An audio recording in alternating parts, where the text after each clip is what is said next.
আমার দুটি বাচ্চা জমজ, কোমরে কোমরে লাগানো বাচ্চা দুটি 1 বছর আগে পিজি হসপিটালে ভর্তি করানো হয়েছিল একেএম জাহিদ হোসেনের তত্ত্বাবধানে।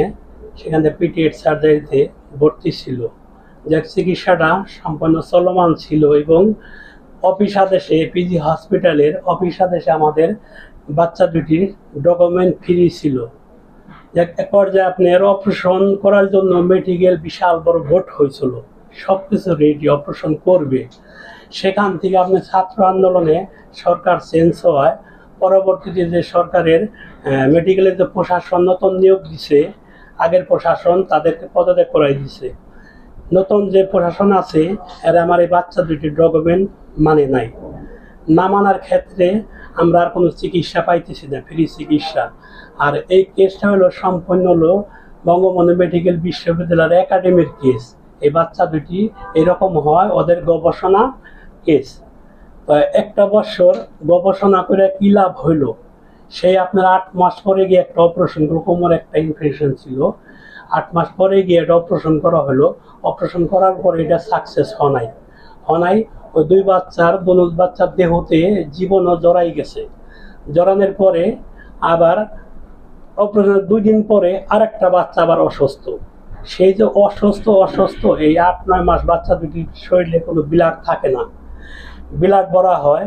এবং অনেকবার চেষ্টা করছি বিসি মহোদয় এবং পরিচালক তাদের সাথে কথা বলার জন্য, তারা আমাদের কোনো কথা শোনে নাই। বাচ্চার ডকুমেন্ট ফ্রি সেটাও মানে নাই এবং ফ্রি চিকিৎসা দিবে না। ফ্রি চিকিৎসা পাইতে গেলে আর পিএসরা বলে যে ইন্ডিয়া থেকে শেখ হাসিনা ধরে লয়েছেন ফ্রি চিকিৎসা পাইতে গেলে।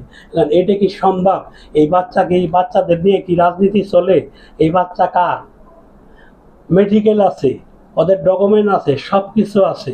সেই ক্ষেত্রে চিকিৎসার অবহেলার কারণে বাচ্চা দুটি লাশ এই 31/3/2025 বাচ্চা দুটি ঈদের রাত্রে মৃত্যুবরণ করলো ব্লাড ক্যান্সার আক্রান্ত হয়ে।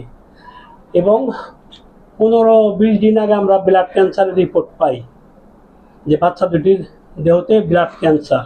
এখন আমার আর্জি হলো যে আমার বাচ্চা দুটা যাদের অবহেলায় মারা গেল, ফ্রি ট্রিটমেন্ট না পেয়েও মারা গেল, সময় মতো চিকিৎসা না পেয়েও মারা গেল, আমি তাদের বিচার চাই। হাসপাতালের বিসি এবং পরিচালক, আমি এদের বিচার চাই। এবং আমি যে নিঃস্ব হয়ে গেছি আজকে, সব কিছু আমার সর্বস্ব দিয়ে আমি তাদের চিকিৎসা করছি, আমি বাঁচাইতে পারিনি।